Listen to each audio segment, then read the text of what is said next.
Narendra Modi Shri Narendra Modi ji Prime Minister Modi. Prime Minister Modi. I am a fan of Modi. Prime Minister Modi is the boss. तो पिछले 10 सालों में सिर्फ मैं नहीं बल्कि भारत का बच्चा बच्चा नरेंद्र मोदी जी को जान चुका है। और जाने भी क्यों ना, he is the man who changed Bharat. ये बात है 17 सितंबर 1950 की, जब एक ऐसा ही इंसान ने जन्म लिया जो भविष्य में भारत का नेतृत्व करने वाला था। इनके पिता का नाम दामोदर दास मूलचंद मोदी और माता का नाम हीराबेन मोदी था। इनका बचपन नॉर्मल बच्चों की तरह नहीं गुजरा। गुजराती हिंदी फैमिली में जन्म लेने के बाद, जहां ये कभी कभार अपने पिता के साथ उनके टी बिजनेस में काम किया करते थे और वाडनगर रेलवे स्टेशन प्लेटफॉर्म पर चाय बेचा करते थे। अब सभी ने मोदी जी के बचपन की ये फोटो जरूर देखी होगी, जहाँ ये एक सूट पहने हुए नजर आ रहे हैं। और ये बात कुछ लोगों को हजम नहीं होती, जैसे कि ये इनकी इस फोटो पर कितनी अनलॉजिकली बातें करता है। कि नरेंद्र मोदी के बचपन की ये फोटो देखिए। वे 1950 यानी 1950 में पैदा हुए थे। क्या उस समय किसी गरीब परिवार में पैदा हुए बच्चे के पास ऐसे कपड़े होंगे? जरा खुद ही सोचकर देखिए। सूट तक पहन रखे हैं इन्होंने अपनी बचपन की फोटोज में। अब जिसने गरीबी न देखी हो, उसके अंदर जिया ना हो, और वो बात करता है महंगे कपड़ों के ऊपर। पर यहाँ हम जिस इंसान की बात कर रहे हैं वो राख से उठ के यहाँ तक पहुँचा है। अब जिस टाइम की ये तस्वीर है, उस टाइम काफी इस टाइप के सूट्स किराए पर मिला करते थे और इनका भी ये सूट रेंट का है। जब मोदी जी 8 साल के थे तब उन्हें आरएसएस से जुड़ने का मौका मिला और उन्होंने अपने ट्रेनिंग सेशन भी लेने शुरू कर दिए थे। उसी दौरान वो कई लोगों से मिले, जैसे कि लक्ष्मण राव ईमानदार, जिन्होंने मोदी जी को बाल स्वयं सेवक से इंट्रोड्यूस कराया और आगे चल के मोदी जी के पॉलिटिकल मेंटर भी बने। दूसरे थे गजेंद्र गाकर एंड नाथालाल झागड़ा। ये लोग भारतीय जनसंघ के 1980 में लीडर थे और ये वही थे जिन्होंने बीजेपी की गुजरात यूनिट को हेल्प करी थी उसको स्थापित करने में। अब 2 साल मेनली मोदी जी ने ट्रैवल किया, जिसमें वो northern and north eastern Bharat घूमे। उन्होंने अपने एक इंटरव्यू में भी बताया कि वह हिंदू आश्रम जो कि स्वामी विवेकानंद के द्वारा स्थापित किया गया था, जैसे कि बेलूर मठ, अद्वैता आश्रम, रामकृष्ण मिशन जाया करते थे। अब लेट 1969 में वो वापस वाडनगर गए, अहमदाबाद लौटने से पहले, जहां पे उन्होंने अपने अंकल की कैंटीन पे काम किया, Gujarat state road transport corporation पे, और उनके साथ रहे। और अगर हम मोदी जी के एजुकेशन की बात करें तो साल आता है 1967, जब मोदी जी अपनी सेकेंडरी एजुकेशन पूरी करते हैं। उनके टीचर्स उन्हें एक average student but god gifted debater बताते हैं।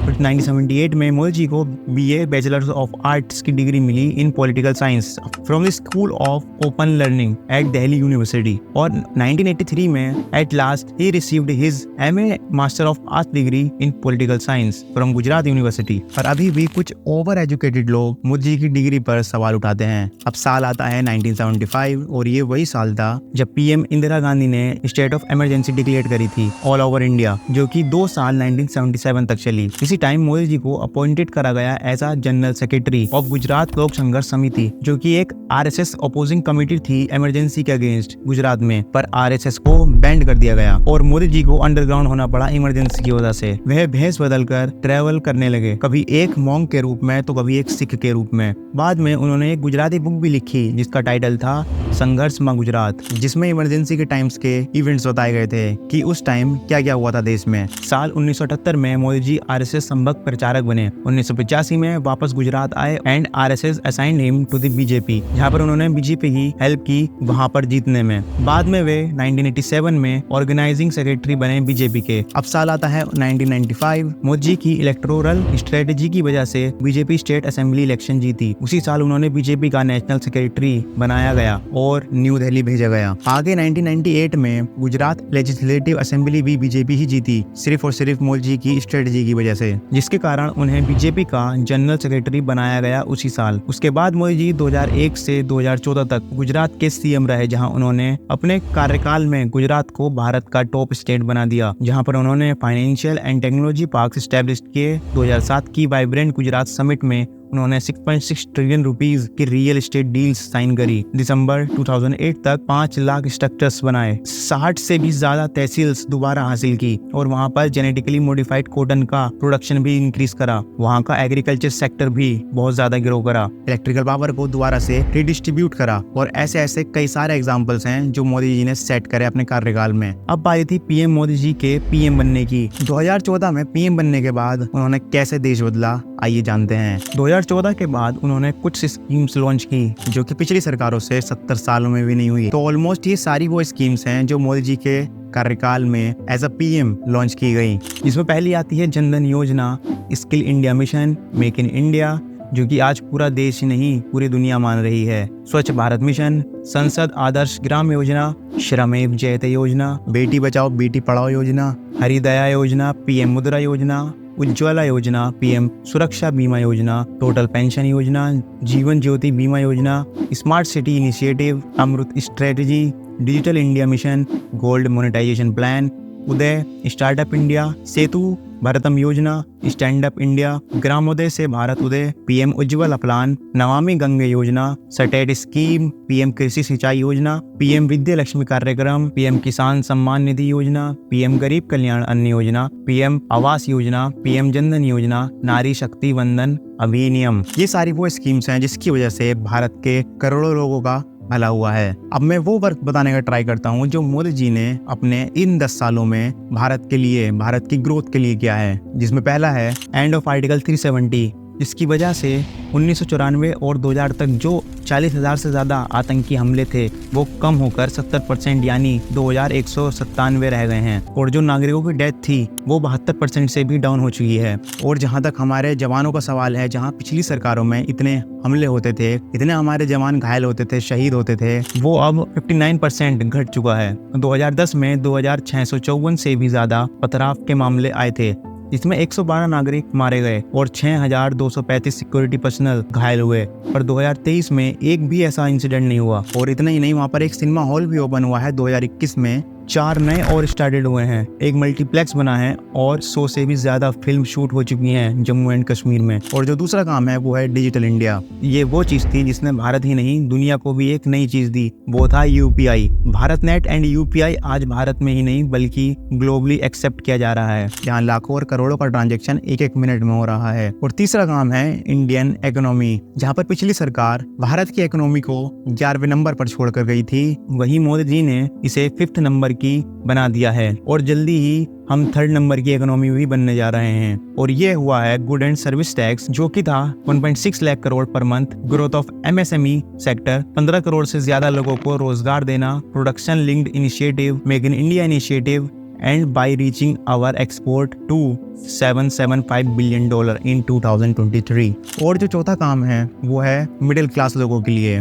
जहाँ मिडिल क्लास लोगों के लिए इंफ्रास्ट्रक्चर और भी बेहतर किए गए by a vast metro system in more than 20 cities, Vande Bharat trains, zero tax up to ₹7 lakh income, and by having sector schemes जैसे रेरा, पीएम आवास योजना, स्वामित्व इन्वेस्टमेंट फंड और आत्मनिर्भर भारत रोजगार योजना, जिससे 60 लाख से ज्यादा लोगों को फायदा हुआ है। और 82,222 करोड़ से भी ज्यादा लागत के एमरेट प्रोजेक्ट्स बने हैं more then in 500 cities. And per capita income भी बढ़ी है फ्रॉम 79,118 इन 2013 टू ₹1.97 लाख इन 2023। और हम 5वें काम की अगर बात करें तो वो है एक ऐसा इकोसिस्टम जो कि पूरी तरह से यूथ के फ्यूचर के लिए है। जब पीएम मोदी जी ने भारतीय यूथ के पोटेंशियल को पहचाना तभी वे ये बात समझ गए थे कि यही हमारे देश को आगे लेके जा सकते हैं। इसी विश्वास पर उन्होंने स्टार्टअप इंडिया, पीएम मुद्रा योजना and PM Kaushal Yojana launch की, जिसमें आज India 3rd largest startup ecosystem है globally with 1 lakh plus startup registered. और पीएम मुद्रा योजना के तहत फर्स्ट टाइम एंटरप्रेन्योर को 8 करोड़ तक की हेल्प मिलती है। और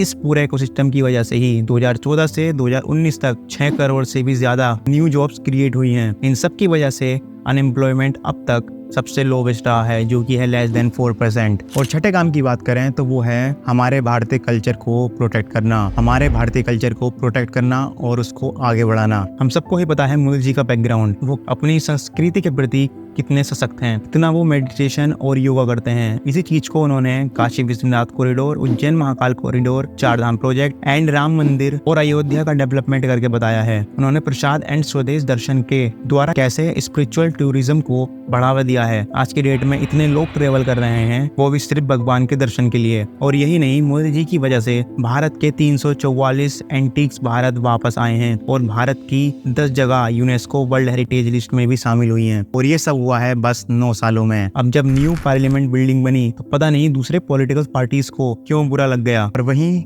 मोदी जी ने जो हमारी विरासत थी सेंगोल, उसको उसकी सही जगह स्थापित किया। और अगर हम बात करें अब 7वें काम की, तो वो है नारी शक्ति के लिए। ये हम सबको पता है कि पीएम मोदी जी ने हमेशा नारी शक्ति को बढ़ावा दिया है, जिसके तहत उन्होंने जनधन योजना लॉन्च की और 28 करोड़ से भी ज्यादा महिलाओं को पहली बार अपना बैंक अकाउंट मिला और 31 करोड़ से भी ज्यादा को मुद्रा लोन मिला। मुस्लिम महिलाओं के लिए ट्रिपल तलाक जैसे मुद्दों को हटाया। और तो और पीएम उज्ज्वला योजना की वजह से भारत के 10 करोड़ से भी ज्यादा घरों में एलपीजी कनेक्शन मिला। और बेटी बचाओ और बेटी पढ़ाओ तो हम सबको पता ही है। और अगर हम बात करें 8वें काम की, तो वो है किसानों की सेवा। अब किसान की बात आई है तो जो लोग बोलते हैं कि क्या किया है मोदी जी ने किसानों के लिए, तो उसके लिए आप लोग गौर से सुनो। उन्होंने एग्रीकल्चर का बजट 300% से भी ज्यादा बढ़ाया है किसानों के लिए, जो कि है 1.27 लाख करोड़ इन 2024। पीएम किसान स्कीम, जिसकी वजह से 11 करोड़ से भी ज्यादा किसानों को 2.5 लाख करोड़ से भी ज्यादा की मदद मिली। और फार्मर्स की और ग्रोथ के लिए